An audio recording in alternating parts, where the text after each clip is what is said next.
Olha aí o que está escrito aí, ó. Se pois o Filho, que Filho é esse? Jesus, o Filho de Deus, vos libertar, verdadeiramente sereis livres. Pai, nós te louvamos pela tua presença, aleluia. Nós te louvamos, Senhor, por tudo que o Senhor já fez aqui essa noite e estás fazendo e ainda vais realizar. E nós te pedimos, Espírito Santo, continua falando, revelando, confirmando, quebrando as cadeias, manifestando a graça, e que essa noite, Senhor, seja uma noite de transformação para as nossas vidas, uma noite de renovo, de mudanças de histórias. É o que nós te pedimos em nome de Jesus e já te agradecemos. Amém. Pode sentar-se, igreja. Dá uma salva de palmas, Senhor, glorifica, exalta, em nome poderoso de Jesus. Irmãos, a palavra do Senhor, ela fala sobre liberdade, sobre libertação e sobre libertador. Quando Deus criou o homem, Deus não colocou o homem dentro de uma jaula. Deus não colocou o homem em algemas. Mas Deus fez um lugar lindo no Éden, um jardim. Porém Deus faz do jardim a sede do governo da terra. Mas Deus não tranca o jardim. Deus deixa o jardim aberto, porque a ordem de Deus para o homem era: vão e conquistem, vão e dominem sobre todas as criaturas. Porém veio o pecado, irmãos, e o pecado fez com que o homem se tornasse um escravo do próprio pecado e consequentemente escravizados por Satanás. Mas Jesus Cristo veio para libertar a humanidade do cativeiro, da escravidão, a escravidão do pecado, a escravidão da doença, a escravidão do diabo, a escravidão da morte eterna. E nessa noite eu quero falar sobre liberdade, porque há muitas pessoas que também hoje, até mesmo no meio do povo de Deus, estão sofrendo de prisões em algumas áreas de suas vidas. Não prisões com algemas de metal, mas prisões espirituais, prisões emocionais, prisões no financeiro e em tantas áreas da sua história. Mas Jesus te chamou para ser livre. Jesus, Ele te trouxe aqui essa noite para dizer que Ele é o libertador, e quando Ele nos liberta, nós somos verdadeiramente livres. Glória a Deus. Há muito que é falado que ajuda, de autoajuda. Há muitos coaches e eles têm o seu lugar. Não sou contra os coaches, eles têm boas ideias, eles ajudam muitas pessoas, é verdade. Há muitos que até usam de alguns remédios na questão do cigarro, na questão de outros vícios. Algumas pessoas usam até remédios para tentar parar de beber, parar de fumar. Outros vão se tratar em clínicas por causa da droga. E assim o ser humano vai tentando escapar de prisões. Mas a Bíblia diz que só Jesus pode libertar o homem de verdade. Um coach pode ajudar alguém a mudar a mentalidade, a sair de um estado profundo de angústia, de desesperança. Um remédio pode aliviar uma necessidade de uma nicotina, de alguma outra situação de vício, mas só Jesus liberta o homem e faz o homem verdadeiramente livre. Amém? Então eu quero falar nessa noite sobre a libertação em 8 áreas da vida onde prisões estão algemando pessoas, destruindo histórias, frustrando sonhos e acabando com realidades que eram para ser muito lindas. Há muitas pessoas que estão dia após dia se definhando por causa dessas prisões que eu vou falar. Deixa eu ler com vocês Lucas capítulo 13, versículo 11. Pode glorificar a Deus, porque com glória a Deus é muito melhor. Lucas capítulo 13, versículo 11, diz assim a palavra de Deus: e eis que estava ali uma mulher que tinha um espírito de enfermidade, havia já 18 anos, e andava curvada, e não podia de modo algum endireitar-se. Versículo 16: e não convinha soltar. Preste atenção o que Jesus vai falar sobre essa mulher que andava encurvada com espírito de enfermidade. Olha o que ele vai falar no versículo 16: não convinha soltar desta prisão. Jesus vai chamar aquela enfermidade de prisão. No dia de sábado, esta filha de Abraão, a qual há 18 anos Satanás tinha presa.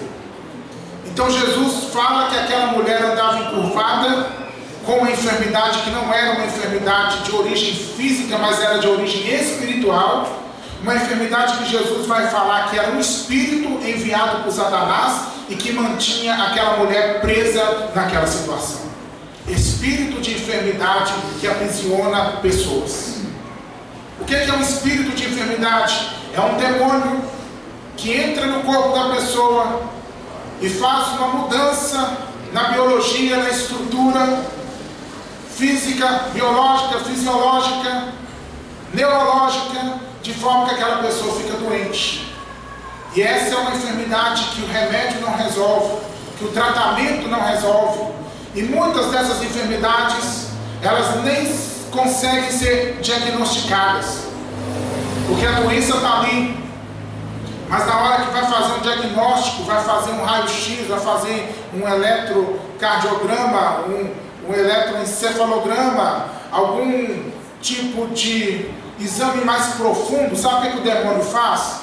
O demônio vai lá e coloca um manto preto em cima da doença. E aí o médico olha nos aparelhos e diz: não, você não tem nada, você está bem, mas a enfermidade está ali. A pessoa continua sentindo mal. Aí dá um remédio paliativo, a pessoa toma um remédio e não resolve nada. E o médico não sabe mais o que vai fazer. A pessoa vai no psicólogo, o psicólogo fala: você está ótimo, você não tem problema nenhum. Vai no psiquiatra da mesma forma: está tudo bem com você. Faz o exame da cabeça aos pés, dos pés à cabeça, está tudo bem pela medicina. Mas a pessoa continua sentindo o problema. Por quê? Porque não é de origem física, é de origem espiritual. E somente Jesus pode libertar uma pessoa que está com espírito de enfermidade. E Jesus liberta essa mulher, irmãos. Olha o que Jesus vai fazer. Ele pôs a mão sobre ela e logo ela se endireitou. Quantos anos que ela sofria? 18 anos. Você sabe o que é, irmãos? Você imagina, você não sabe, nunca vai saber o nome de Jesus, mas você pode imaginar uma pessoa de 18 anos andando encurvado, olhando para o chão, tentando aprumar o corpo e sentindo dores horríveis porque não consegue, porque ali tem um demônio em cima das costas daquela pessoa e não deixa ela se endireitar. 18 anos de sofrimento. E como que Jesus resolve isso? Jesus simplesmente pôs a mão sobre ela e logo, imediatamente, ela ficou livre daquele espírito de enfermidade e ela pôde então se endireitar. Não sei se você sofre de uma doença biológica, física, comum do corpo. Não sei se você tem uma enfermidade que foi gerada espiritualmente. Eu só sei que Jesus está aqui para libertar. Você que se sente enfermo de qualquer tipo de enfermidade, seja ela uma enfermidade física ou espiritual, nessa noite Jesus Cristo vai endireitar a sua vida e te dar saúde plena. Aleluia! Chega de viver nesse dilema, meu irmão, minha irmã. Chega de ficar tomando remédio, nada resolve. Chega, meu irmão, minha irmã, de ficar na internet procurando tudo quanto é receita e diagnóstico e vídeo e coisas e você não consegue sair desse problema. Jesus Cristo, Ele vai pôr as mãos sobre a tua vida aqui nessa noite e Ele vai libertar você e você será imediatamente curado. Em nome de Jesus Cristo, eu já declaro sobre a tua vida a liberdade das dores, das doenças, dos problemas emocionais, psicológicos, sentimentais e tudo aquilo que está desestruturando a sua saúde. Em nome de Jesus, seja livre nessa noite, seja livre nessa noite, seja livre nessa noite, pelo poder de Jesus Cristo. libertador, aleluia. Veja que maravilha. A mulher agora pode andar normalmente, ela pode levantar a cabeça, ela pode olhar para os céus, ela pode olhar no rosto das pessoas, e ela ficou livre daquela prisão, aleluia. Satanás aprisiona, mas Jesus liberta, amém? Oh, glória a Deus. E pois o Filho vos libertar, verdadeiramente sereis livres, livres de toda enfermidade. Eu quero ler com vocês agora 2 Timóteo, capítulo 1, versículo 7. Eu quero falar de uma outra situação de escravidão.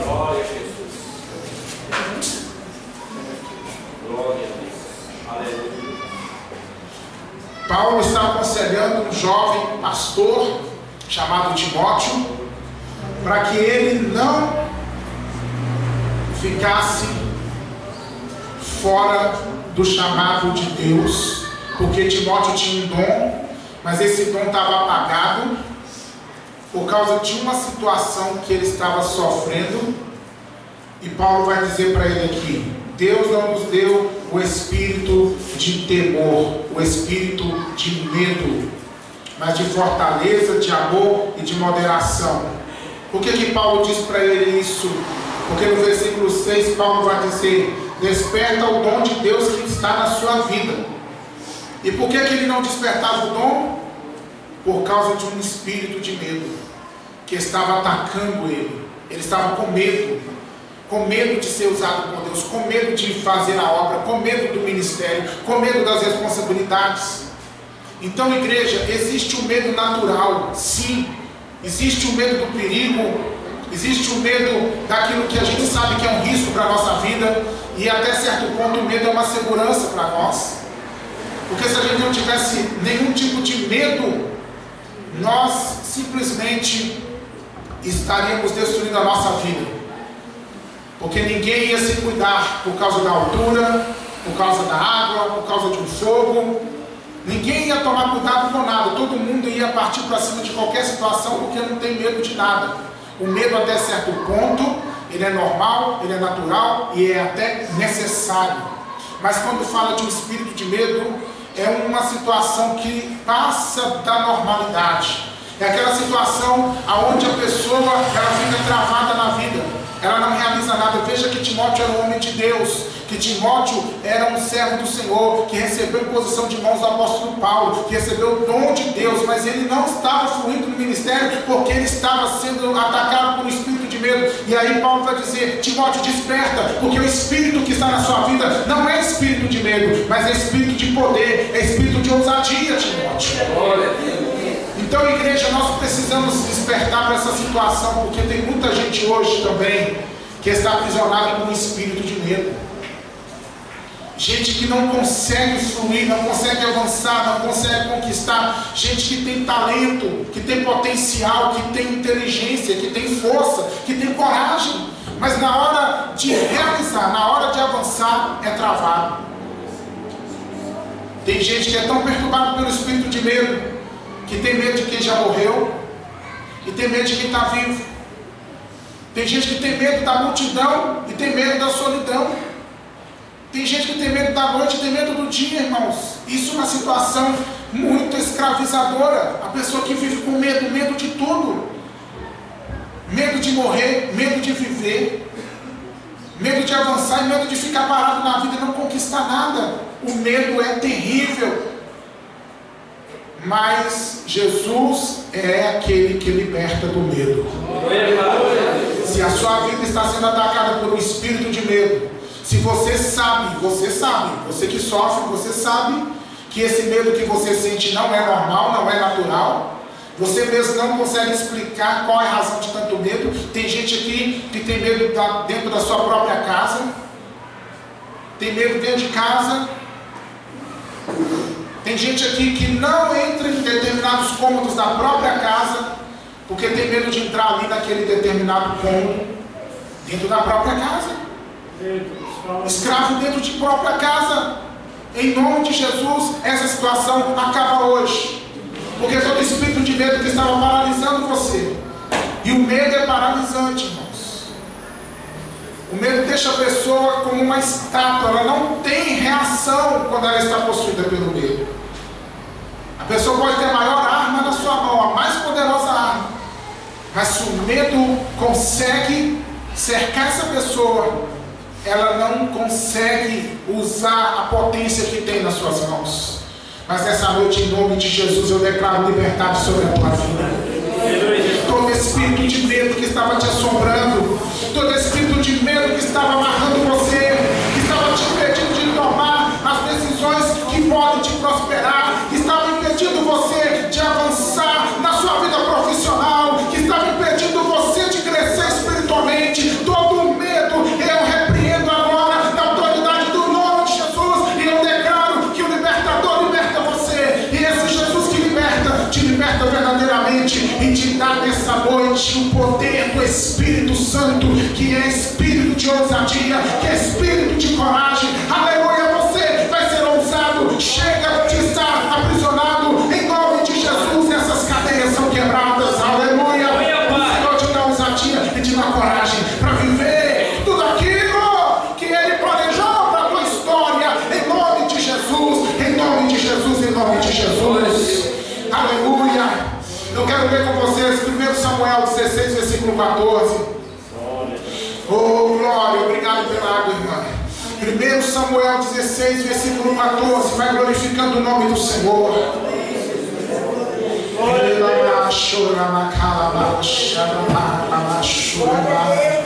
Ei, Jesus, eu estou sentindo a tua presença aqui, aleluia. Está acontecendo um movimento espiritual aqui, aleluia. Oh, glória.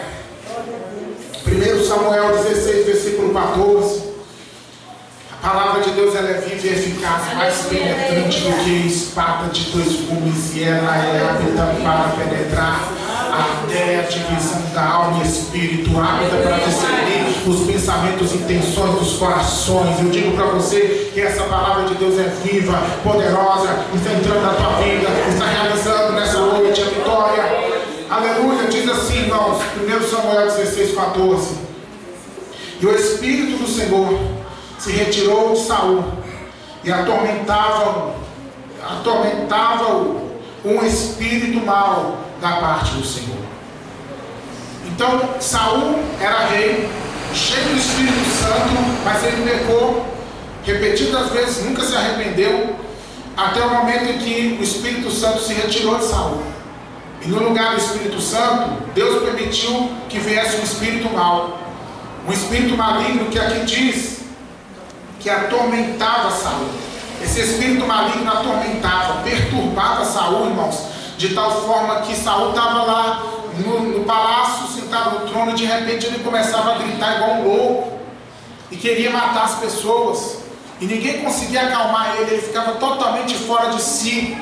Até que alguém teve uma ideia: chama alguém que consegue tocar bem, que toque algum instrumento bem para vir, para poder tocar, para ver se acalma Saul. Aí acharam Davi. Alguém falou: eu conheço um rapaz que toca harpa muito bem, e chama ele. Então ele foi chamado para o palácio, e aí quando Davi tocava a sua harpa e Saul estava lá todo perturbado, o espírito mau se afastava e Saul então se acalmava.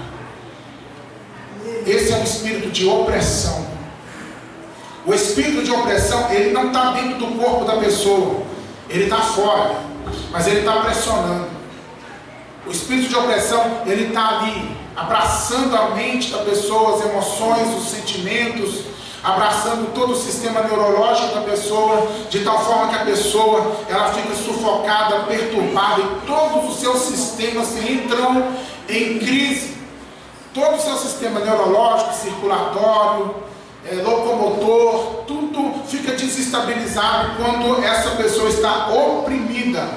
Então a opressão é o mal que está de fora e está apertando, está pressionando uma pessoa. Então, irmãos, a opressão é terrível, porque uma pessoa oprimida, ela fica com a mente toda confusa, os pensamentos ficam acelerados e não tem nenhum sentido lógico esses pensamentos. Uma pessoa oprimida, ela ouve vozes, ela vê vultos.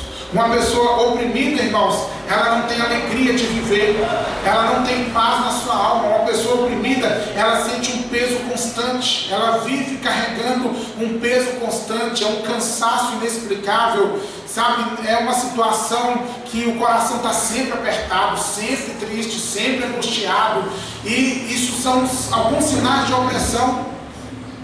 A pessoa que não tem sossego, a pessoa que fica inquieta, está em casa, está inquieto, está na igreja, está inquieto, está na rua, está inquieto, está no trabalho, está na escola, está inquieto. Isso é opressão maligna.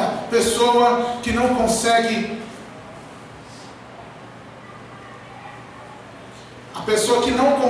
irmãos,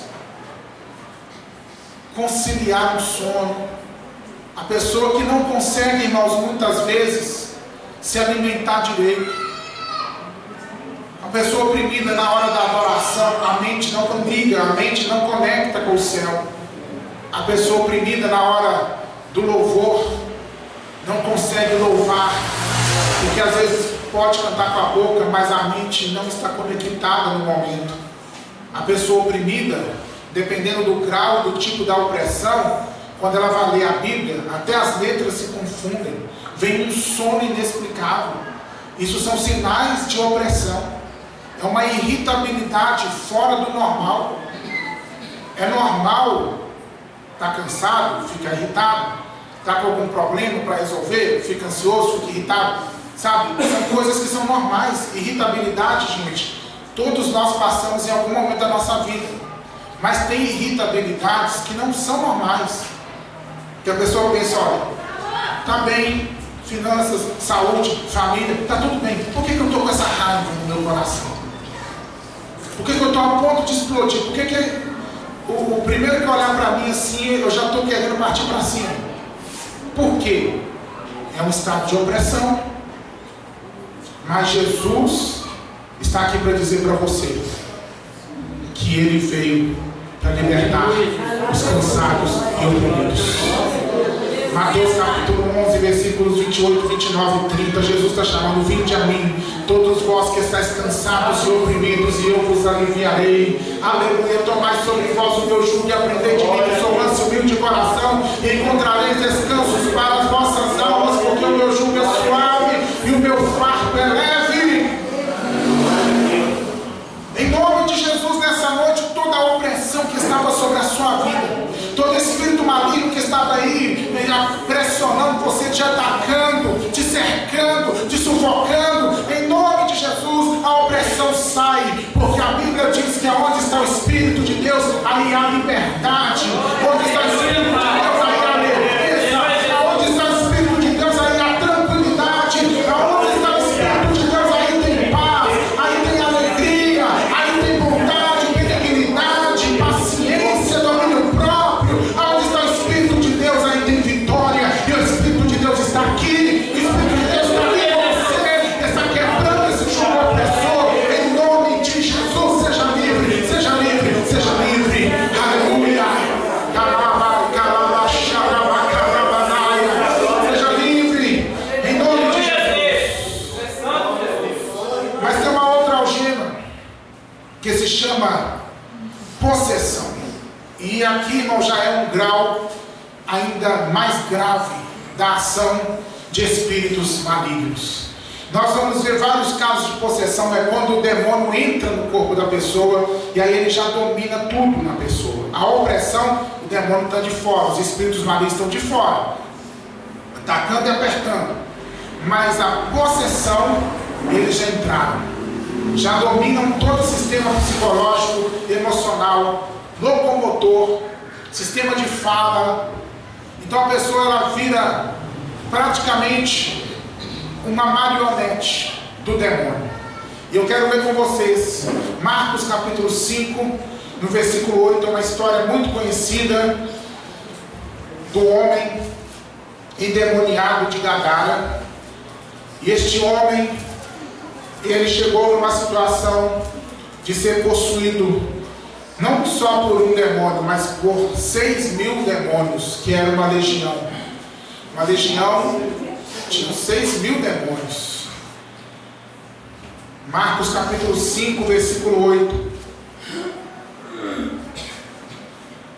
porque ele dizia: sai deste homem, espírito imundo. É Jesus tendo combate com o espírito imundo que estava na vida desse homem. E perguntou-lhe, Jesus perguntou: qual é o teu nome? E o espírito imundo respondeu: Legião é o meu nome, porque somos muitos. Então a legião são 6.000 demônios que tem um mais forte, que é o capitão, que é o comandante dos outros. E esse é o que fala em nome dos outros.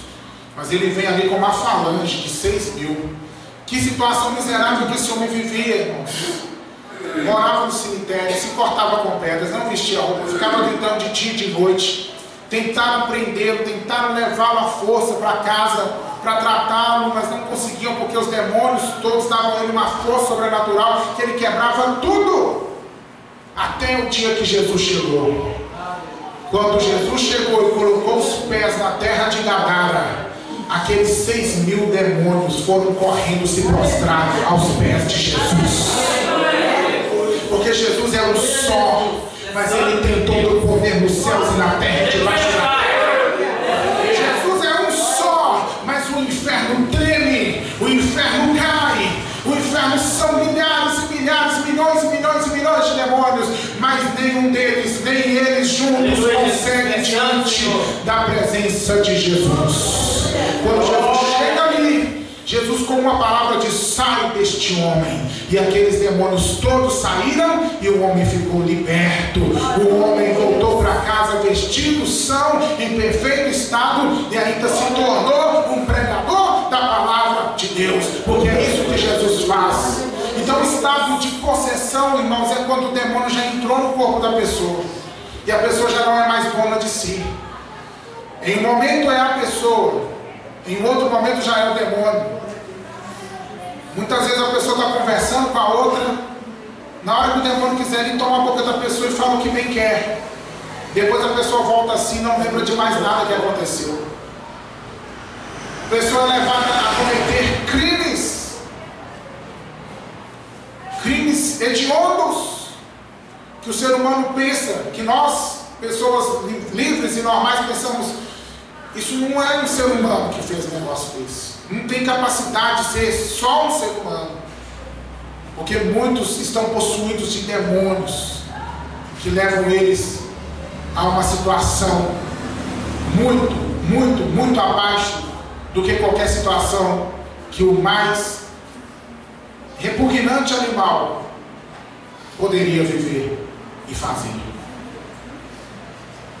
A possessão, irmãos, acontece quando um estado de opressão ele fica muito tempo e se agravando sem uma intervenção divina.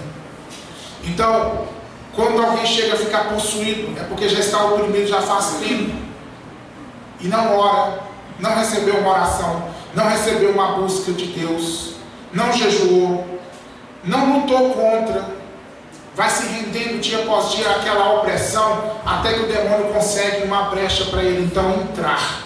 E quando entra, irmãos, é muito mais difícil para essa pessoa sair dessa situação, porque a pessoa ela fica nas mãos, inteiramente nas mãos do demônio, igual esse rapaz ficou aqui. Mas eu tenho uma boa notícia: para Jesus não importa se é opressão, se é possessão, Jesus resolve tudo. E quando ele liberta de verdade, porque se o Filho vos libertar, verdadeiramente sereis livres. E quando ele liberta, esse coração que estava cheio de demônios vai ser cheio do Espírito Santo. Aleluia. Aquela boca que era usada pelos demônios vai ser usada pelo Espírito Santo para pregar, para profetizar a vida. Aquelas mãos violentas se tornam mãos que curam, mãos abençoadoras. Então nessa noite, deixa eu dizer para você que Jesus Cristo é aquele que arranca os demônios do corpo das pessoas que estão possessas, que ficam possessas. E existem duas situações de possessão: a situação da possessão manifesta e da possessão que não é manifesta. Tem muita gente endemoniada, não estou falando vocês, estou falando no mundo em geral. Tem muita gente endemoniada que não manifesta, que pode orar a noite inteira, mês inteiro, jejuar 200 dias para a pessoa, não vai manifestar nada, mas está endemoniado. as ações falam, as atitudes da pessoa falam, está endemoniado. E tem situações de possessão que são manifestas, que o demônio dá as caras. Tem duas situações, mas não importa. Quando Jesus chega, o mal tem que sair. Amém? Em nome de Jesus. Eu quero falar sobre uma outra situação de opressão, que eu vou terminar agora, que está em João capítulo 8, versículo 34. Vai dando glória a Deus. Jesus está passando aqui. Aleluia, meu Deus. E onde ele passa, ele vai tocando e cumprindo a sua palavra. João 8, 34.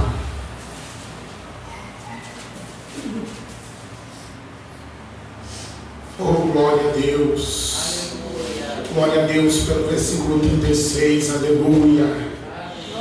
Que foi justamente nesse contexto que Jesus se revela como o Filho que liberta de verdade.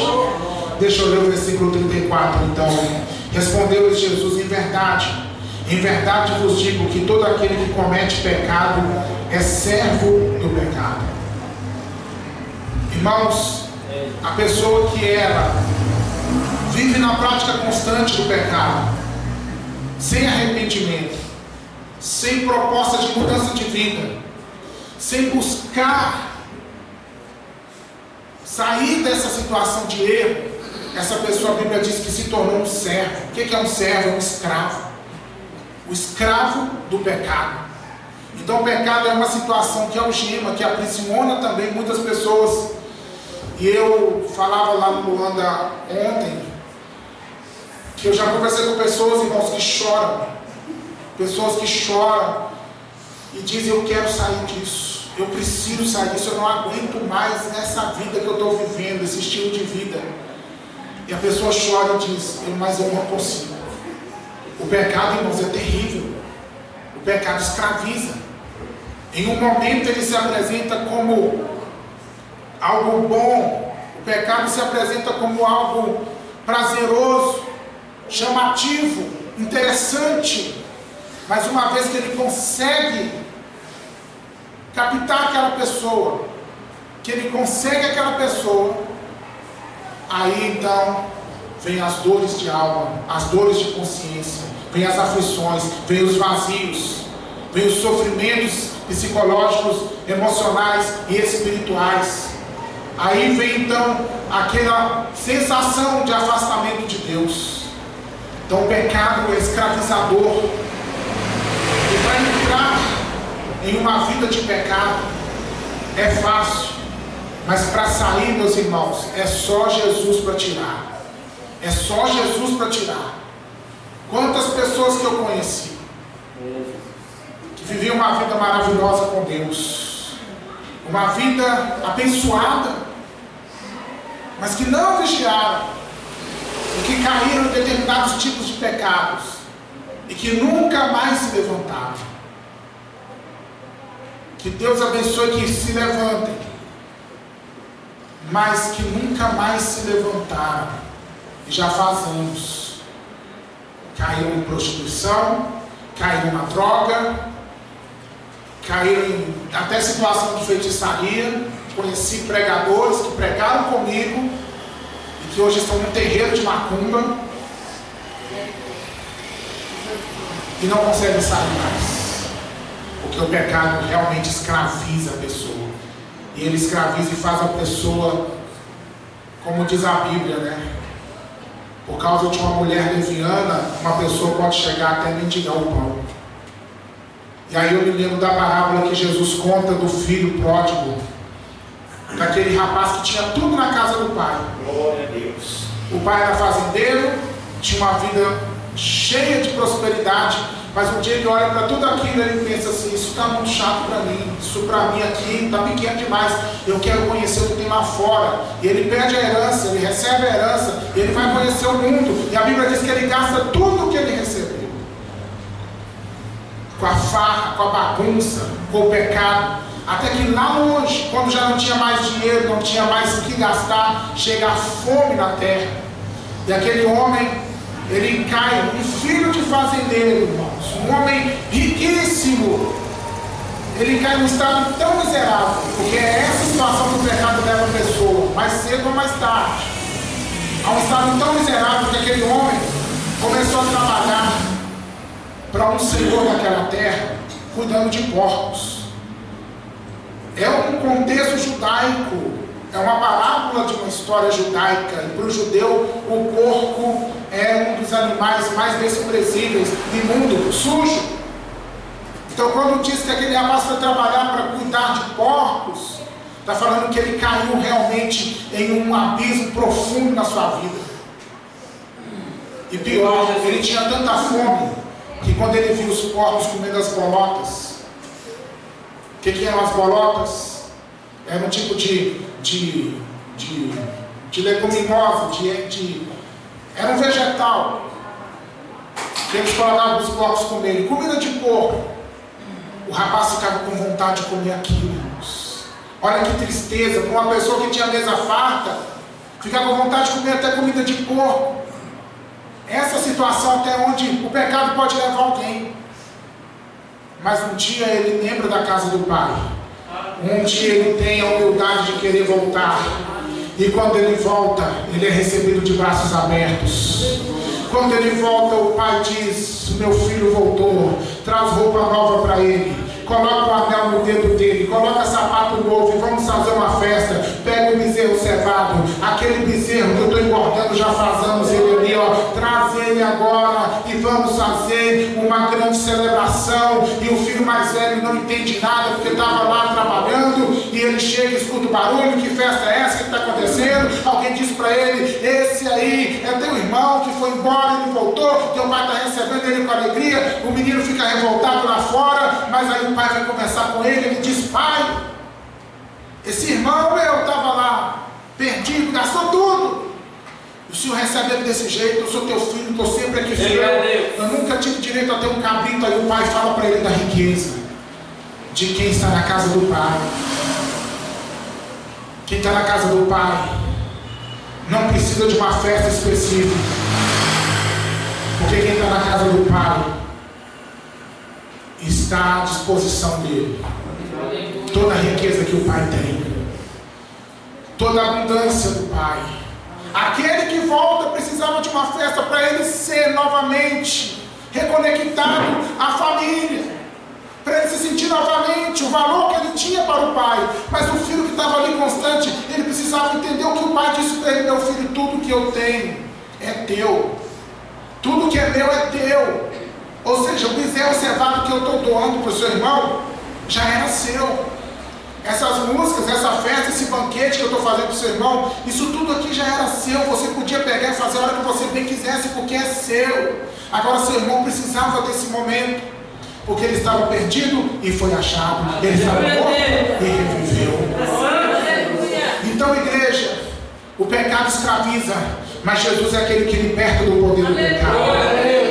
Eu não sei qual é a sua situação em relação a viver em pecado. Eu não conheço a tua vida, eu não conheço o seu dia a dia, mas eu quero dizer para você que o pecado é quebrado quando Jesus Cristo pode ter liberdade de te trazer para uma vida de santidade. Se tem algum pecado que te escraviza, se tem alguma área da tua vida onde você não é livre ainda de uma situação de erro constante, de pecado, nessa noite Jesus se levanta para dizer para você o que ele disse no versículo 36. Eu quero pedir para você ficar de pé, que nós vamos orar agora. Quando eu te libertar verdadeiramente, você será livre.